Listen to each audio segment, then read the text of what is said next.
Testemunhos Seletos, volume 2, capítulo 49. O propósito de Deus na Igreja. É o propósito de Deus tornar patentes por meio de seu povo os princípios de seu reino. Mas, para que pela sua conduta e caráter este possa revelar esses princípios, o Senhor deseja separá-los dos costumes, hábitos e práticas do mundo. Procura aproximá-lo de si para que lhe possa dar a conhecer sua vontade. Esse foi seu propósito na libertação de Israel do Egito. Na sarça ardente, Moisés recebeu de Deus a mensagem destinada a Faraó: "Deixa ir o meu povo para que me sirva." Êxodo 7:16. Com mão forte e braço estendido, Deus tirou o povo hebreu da terra do cativeiro. Foi maravilhosa a libertação que operou em seu favor, punindo os inimigos que recusaram atender à sua palavra com uma destruição completa. Deus queria separar seu povo do mundo e prepará-lo para receber sua palavra. Do Egito conduziu-o ao Monte Sinai, onde lhe revelou sua glória. Aqui nada havia que pudesse desviar seu espírito de Deus, e enquanto o povo levantava os olhos para os elevados cimos que se erguiam para o céu, podia compreender a sua nulidade em face do grande Criador. Ao lado desses rochedos que nada podia mover exceto a vontade divina, o Senhor se comunicou com um homem. E para que sua palavra lhes ficasse clara e distintamente gravada no espírito, proclamou sua lei que tinha dado no Éden e era o transcrito de seu caráter em meio de trovões relâmpagos com terrível majestade. Essas palavras foram escritas sobre tábuas de pedra pelo dedo de Deus.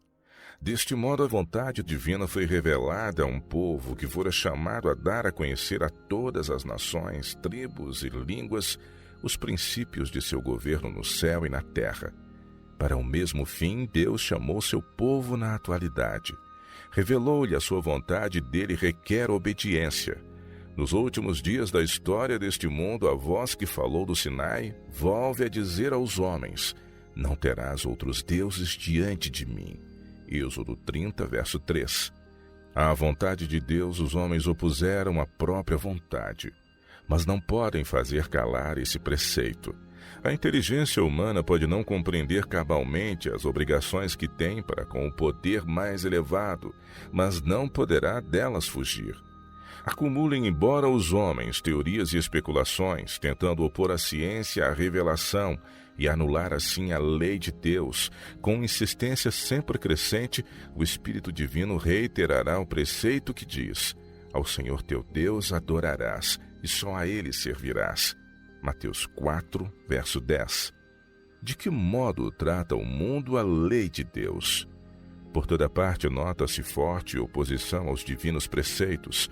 No desejo de fugir à obrigação de levar a cruz imposta pela obediência, as próprias igrejas fazem causa comum com os apóstatas, declarando que a lei divina foi mudada ou abolida. Os homens, em sua cegueira espiritual, se gloriam de grandes progressos e conhecimentos, mas os vigias celestiais veem a terra cheia de corrupção e violência. Por causa do pecado, a atmosfera do mundo se tornou como o ambiente de um foco de pestilências. Uma grande obra há a fazer em apresentar aos homens as verdades salvadoras do Evangelho. É este o meio estabelecido por Deus para represar a onda da corrupção moral. É este o meio de restaurar no homem a imagem divina. É este o seu remédio contra a dissolução universal. É o poder que impele os homens para a unidade. Apresentar estas verdades é a obra da mensagem do terceiro anjo. O Senhor determinou que a proclamação dessa mensagem fosse a maior e mais importante obra no mundo para o presente tempo. Satanás está constantemente instigando os homens a aceitarem seus princípios. Deste modo, procura contrariar a obra de Deus. Constantemente representa o escolhido povo de Deus como iludido. É o acusador dos irmãos e se prevalece desse meio contra os que procedem com justiça. O Senhor deseja refutar as arguições de Satanás, patenteando o resultado da obediência aos princípios justos. Representar o caráter de Deus. Toda a luz do passado, toda a luz do presente que alumia até o futuro, conforme revelada na palavra de Deus, é para todo o que a aceita. A glória dessa luz, que é a própria glória do caráter de Cristo, deve manifestar-se no cristão individualmente, na família, na igreja, no ministério da palavra e em cada instituição criada pelo povo de Deus. Todas estas coisas devem ser, no plano divino, figuras do que pode ser realizado a favor do mundo. Devem constituir símbolos do poder salvador das verdades do Evangelho. São instrumentos no cumprimento do grande propósito divino em relação à humanidade. O povo de Deus deve servir de conduto para a transmissão da mais elevada influência que opera no universo. Na visão de Zacarias, as duas oliveiras que estão diante de Deus são representadas transmitindo o áureo azeite através de tubos de ouro ao vaso de azeite do santuário. Dele são providas as lâmpadas do santuário, para que possam conservar-se ardentes e alumiando. Assim também dos entes ungidos que estão na presença de Deus, a plenitude da divina luz, amor e poder se comunica ao seu povo para que possa ser portador de luz, regozijo e refrigério a outras almas. Devem servir de condutos pelos quais Deus possa derramar sobre o mundo as correntes de seu infinito amor. O propósito que Deus quer realizar por meio de seu povo hoje é o mesmo que desejou realizar por meio de Israel quando o tirou do Egito. Pela contemplação da bondade, misericórdia, justiça e amor de Deus manifestados na igreja, deve o mundo ter uma ideia de seu caráter. E se a lei divina for desse modo exemplificada na conduta dos que a professam, o próprio mundo reconhecerá a superioridade dos que amam, temem e servem a Deus sobre o restante da humanidade. Os olhos do Senhor fixam-se em cada um dos membros de seu povo. Ele tem um plano para cada um. É seu propósito que os que cumprem seus santos preceitos sejam um povo distinto. Ao povo de Deus aplica-se ainda hoje, como ao antigo Israel, as palavras escritas por Moisés sob a inspiração divina. Povo santo és ao Senhor teu Deus. O Senhor teu Deus te escolheu para que lhe fosses o seu povo próprio, de todos os povos que sobre a terra há. Deuteronômio capítulo 7, verso 6. Vedes aqui, vos tenho ensinado estatutos e juízos, como me mandou o Senhor meu Deus, para que assim façais no meio da terra a qual ides a herdar.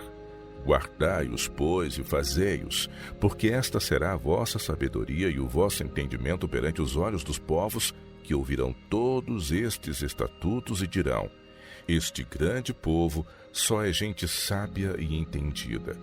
Por que gente há tão grande que tenha deuses tão chegados como o Senhor nosso Deus, todas as vezes que o chamamos? E que gente há tão grande que tenha estatutos e juízos tão justos como toda esta lei que hoje dou perante vós.